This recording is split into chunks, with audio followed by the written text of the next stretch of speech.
Here is Bryce Henson and Jake Stewart, your host of the Fit Life Orange County. Welcome to the show, everybody. Today, I'm sitting down with Nancy Lane. Nancy, I'm so excited to have you in the studio today. Tell us a little bit about yourself. Well, I am married. I have actually 5 kids, 2 from my first husband, 3 from my 3 stepchildren. And prior to retiring, I worked for Disney Costuming for about 20 years, and then I was a teacher. I taught culinary and interior design at my local high school for about 17 years. I've been retired for about 7 years and just really enjoying life. After retirement in the last year, I've now kind of picked up a new job where I am quilting for 2 different for a quilt designer and also for a company. I'm doing quilt-alongs that I'm really enjoying. It's fun to be able to actually enjoy the passion that I've had for many years and actually put it into practice. So that's so just awesome. A little bit about myself. Oh, that's cool. Wow. So it sounds like you've had quite the experience and all sorts of different things from Disney to teaching and now to quilting full time. So I'm so happy to hear you turn one of your hobbies into a full-time thing and that you can make some money from it and still enjoy what you do. So that's so awesome. And I'm happy also to hear you're enjoying your retirement, which is also really great as well. Something else that I want the audience to know a little bit about you is just give us a little brief intro into like your fitness background. You know, like what have you done in the past? Has fitness always been at the forefront? And just kind of give us just a little taste of what fitness has looked like in your life. Well, you know, for the first, I was never athletic, and for the first 45 years of my life, really just didn't do much. You know, I was always of a small stature, and when my first husband passed away unexpectedly of a massive heart attack when I was 45 years old, and at that point I was, you know, I had quite a few pounds I could lose, and just really out of grief, I started walking. I had a girlfriend that we would walk every day, anywhere from 2 to 5 miles a day. And her husband encouraged us, because we were doing so much walking, that we should start walking in half marathons, start training for half marathons. So we decided that we would do that. And so we started, we only wanted to do half marathons that were along the beach. And so we did marathons anywhere from Morro Bay all the way to Huntington Beach. So we did many half marathons. But in the meantime, I also felt like walking was great, but I really needed to start working out with weights and so on. So I started going to a fitness center in my town and had an amazing trainer. And what I liked about her was that there was always variety. You know, we never did anything the same each time. And so I really saw progress, and I actually lost around 35 pounds. And that took over about probably a 2-year time frame that I lost that much weight. And I just felt really good, not only about about myself emotionally, as well as how I felt about myself fitness-wise. And so it was just amazing.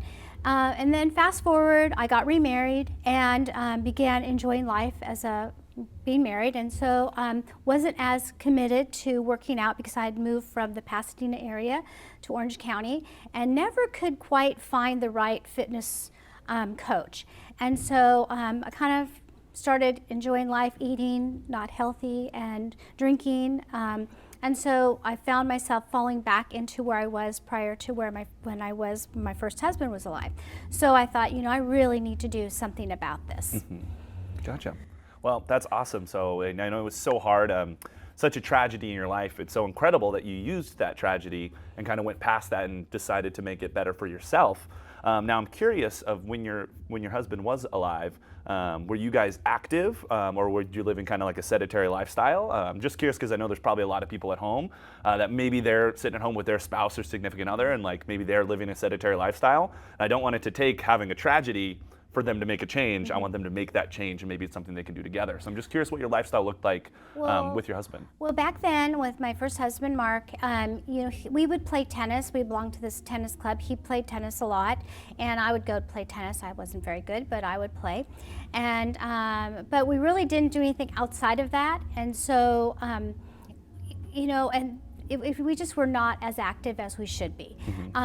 My older son played golf for the junior PGA and soccer along with my younger son, and so that kept us active as parents, and we kept our sons being really active in their sports. But for us as parents, we really didn't have the activity level we should have had to keep us healthy and strong. Definitely. Well, that's really awesome insight. And I'm also curious too, so after the tragedy happened, you lost your first husband, you said you just started walking.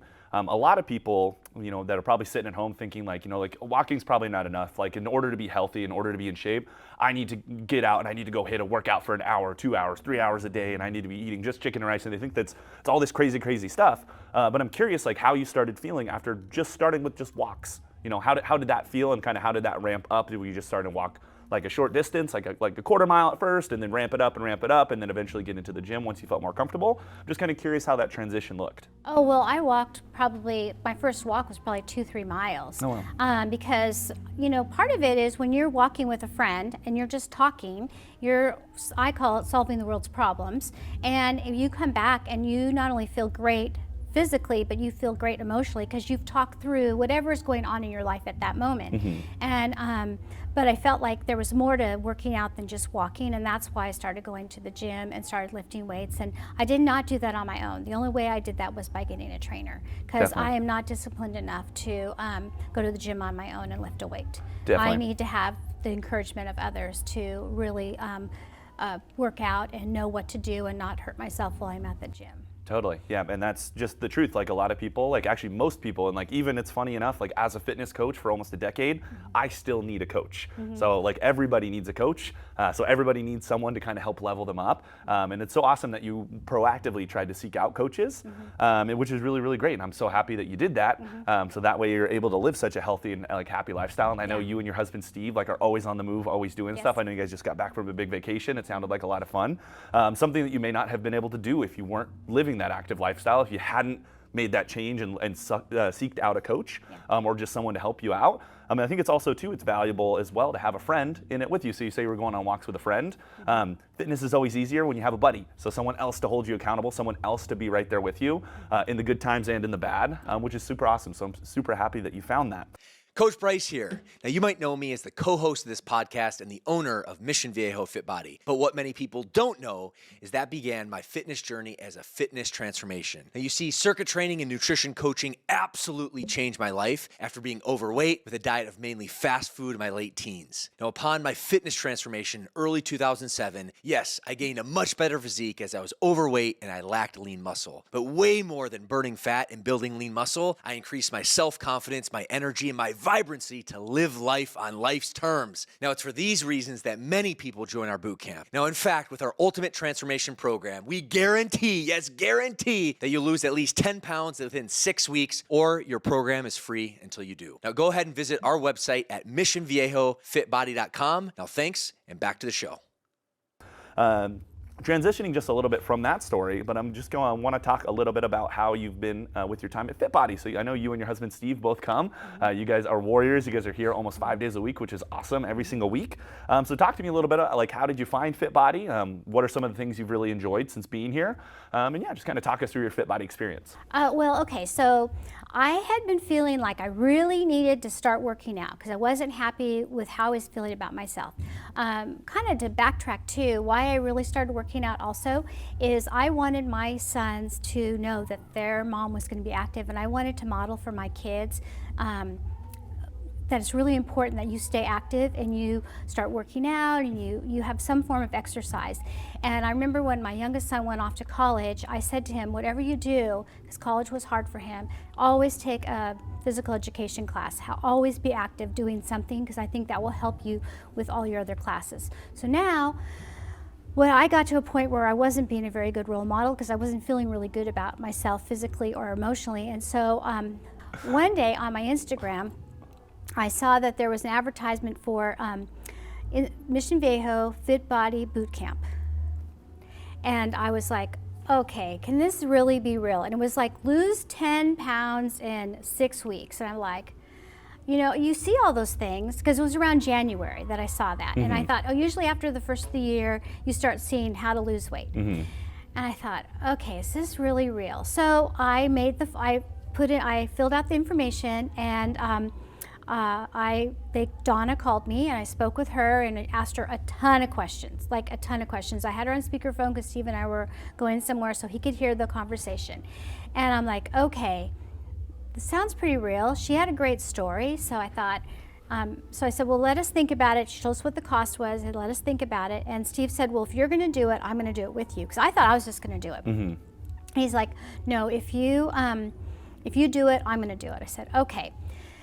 So then we talked about it, and then I called her back up and I said, okay, I need to have the address of where the boot camp is, because I don't want to just like randomly give you my credit card and totally. not know what it's all about. So she gave me the address. I came here and I looked in, and Tatiana was here that day, and I told her where I was, she said, well, 55 and older is at 10 o'clock on Monday, Wednesday, Friday. I said, I don't want to do 55 and older. I know I'm 63, but I don't want to do 55 and older. So I looked in the room and I saw all of the equipment, and I was like, oh my goodness, this is exactly what I used to do when I worked out with Kara in Pasadena, and this is where I want to be. Mm-hmm. So I called my husband in the parking lot. I said, okay, honey, this is where we're coming. This is going to work for us.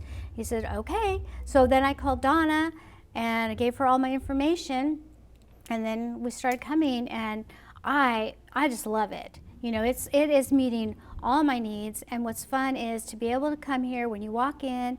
It's so personal. Everyone knows your name. You meet a great group of friends. When you find you go to the same time, you just kind of, I don't know, we all gravitate together.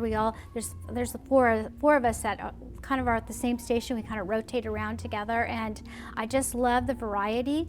Not only do I love the variety, but I love how I feel afterwards, and I've lost 10 pounds. My goal was 10 pounds plus, so I've met that, and it just makes you want to come back for more and more. That's so awesome. Well, I'm always happy to hear that, obviously, and it's true what you said. So what we always say here at Fit Body Boot Camp is it's more than just a slogan. When we say like we treat everybody like family, and we really do. So that's what we always try to look. Like you said, like we know everybody's names. I know all my clients' names. I know everybody that's coming through that door, and I've seen so many awesome relationships we've built just out here on the mats while working out. I've seen people that have become like best friends. I've seen relationships get started. I've seen all sorts of things, and it's just so awesome to see. And I'm so happy to hear that it's something that you and your husband can come in and do. Something you guys can enjoy. You're having fun. Like you said, we keep a variety, so we always try to keep a variety in our workouts, because that's the last thing anybody wants, is to come to the gym, hey, we're doing the same deadlifts today. Hey, we're doing the same glute bridges today. Hey, we're doing the same this. We always try to switch it up as much as we can, because nobody likes doing the exact same thing every day. So I'm really, really happy to hear that you're loving your experience. So moving on from the fit body side of it, of course you have the fitness aspect of being healthy, but there's another aspect of being healthy. You know what that is? Nutrition. You got that right. So I'm curious what nutrition's kind of looked like in your life, and also how you work that in. So a lot of times what I find when people retire, it gets pretty easy to be unhealthy, because you got all this extra time on your hands. You're around the pantry a little more. You're around the fridge a little more. Ooh, maybe you guys are going out to dinner more. Maybe you're going on more vacations. So talk me through kind of just like, what does your nutrition look like? How do you keep yourself in such good shape? Nutrition is always a challenge, but so I did teach nutrition, so I should know good nutrition, but you don't always live by what you teach. But what's helped me is really staying on track with eating the amount of protein I'm eating, and just adding a lot of vegetables and fruit into my diet. What's been hardest for me with this is to take out as many carbs as I have, such as like chips and flour tortillas and breads, because those are your comfort. That's what you go to when you're like, you want to feel full. And so I found it like when we were traveling, because my husband and I travel a lot. Last week we were on a vacation in Puerto Vallarta, and it was fabulous. But again, there's like the aspect of having alcohol, and there's having like there was food everywhere. And so for me, I just had to keep in mind, I need to stay getting my protein. So in the morning, like I would go to this one little restaurant, and I would get my poached eggs, and I would get a slice of bread, and it filled me up. And so there's my protein in the morning. And then at lunchtime, I always was trying to eat as much salads as I could. Even though I'd have a fish taco, I'd still have a salad with it. And then I did limit myself to one margarita a day. That was hard, but again, it wasn't bad. And then I do love desserts, and actually I love to bake, And so what I find is even if I got a dessert, even if I had 2 bites of that dessert, it satisfied me. I don't have to finish the whole thing. I think I grew up in a generation with my parents telling me you need to finish what's on your plate. And so, no matter how much was on your plate, you had to finish it. And for me, I've realized you don't have to finish what's on your plate. You can just take a couple of bites to satisfy your need of the things that are not as good for you. But when it comes to protein and when it comes to your fruits and vegetables, yeah, you can eat pretty much as much as you want, depending on the type of fruit, though. Totally. But anyways. Yeah, well, no, that's awesome. So I took a couple big key takeaways from that. And one of them is being that a lot of people are always worried that, they say like, oh, I can't indulge myself at all. Like, I can't get that indulgence. Like, even if I'm on vacation, they think like, oh, if I go on vacation, I can't eat healthy, so might as well not go on vacation. No, go on vacation and, like have that indulgence. It's okay. What you said was really awesome, was like, hey, I got the dessert and I had a couple of bites. That was good. So it satisfied that craving that I had, but I didn't mac down 3 bowls of ice cream and I didn't go crazy. It's all about just being aware of how much you are consuming, which is really, really important. Like, as a fitness coach myself, I would love to sit here and tell the audience and say my diet is 100% perfect and I eat, the exact amount of protein and the exact amount of carbs and the exact amount of fats every single day, but I'd be lying to you. It's not true. So I still go out and I have pizza. I have pizza, I have hot wings. But can I go out and have pizza and hot wings every single night? Can I have 6 slices of pizza and like 10 hot wings all the time? No, I can't do that because I know it's not conducive to my lifestyle and the way that I live my life. But I do enjoy those little indulgences here and there, which is really, really important. Something that people at home can take away from this is that it's okay to have those indulgences as long as you're aware of how much you're putting in and what the effects would be if you do overindulge on things. So you also mentioned alcohol too, which is something a lot of people struggle with, which is like, hey, I gotta have, my bottle of wine, or I gotta have this or that. Hey, just reel it back a little bit. So still have it, that's all good. Just reel it back just a little bit and just be aware of how many, calories you're putting in. Like, a lot of people aren't aware of how much sugar is in wine. Like, wine is pretty much just all sugar. Like, it's all sugar. It's just gonna go straight into fat storage. So like, just be aware of what you're putting in. And it just also comes back to something that I always love to say is nutrition is simple. We know what we should eat. It's pretty simple. But it's not easy because there's all these other things, that taste so good that we always fall back on. Like you said, the comfort foods, the comfort of having chips, the comfort of having bread, the comfort of having all this stuff. Is just also being aware of what you're putting in your body. I think is just really, really important. So I think those were a couple of really awesome takeaways. So thank you so much for sharing your story. It's been so awesome getting to know a little bit more about you, and I've been loving hearing your story. I think there's a lot of stuff here that's going to help people. But kind of moving forward as we kind of wind down, I'm curious, this is a local podcast. I mean, it's called The Fit Life Orange County. So what are some things that you and your husband like to do around Orange County? Is there anywhere specifically that you guys like to go hang out? Are you guys like beach dwellers? You like to go to any cities or anything like that? Well, besides working out, I do play pickleball quite a bit, 3 times a week, just locally here in Irvine. But my husband, Steve, does not play pickleball with me, so I do this with my girlfriends. But Steve and I, we love to go down to Newport Beach. We love Balboa Island, and we spend a lot of time at the beach during the summer. One of our favorite things to do is play smash ball along the beach. And in fact, we played smash ball in Mexico, and Steve said, "You're actually better than I am now." I said, That's awesome. So, yeah. Well, it's always fun to find like an intramural sport around the area. It's also just a good way to meet people, make friends. I'm sure you've made lots of pickleball friends. I know there's a lot of clients actually in here that play pickleball, so I would actually probably I'll maybe set you up with some of them because maybe you can get in a different pickleball league and stuff and really challenge yourself and have some fun. That's super awesome. So before we close out for the day, I'm just curious, do you have any advice for the people sitting at home? Maybe somebody that's sitting in your shoes before you decided to start going on those walks, anything like that, just one piece of parting wisdom that you can give the audience? Don't wait any longer. Start. You won't see the success within the first week, but by 2 weeks you're going to find the success, and you're not only going to feel good about yourself physically, but emotionally. It's probably one of the best things I did. I don't see myself not coming to Fit Body, and I just really enjoy being here. So thank you. Well, Nancy, thank you so much. It's been a great episode. It's been so awesome getting to know you a little bit better. If you liked this episode, be sure to like, comment, and subscribe, and we will see you in the next episode.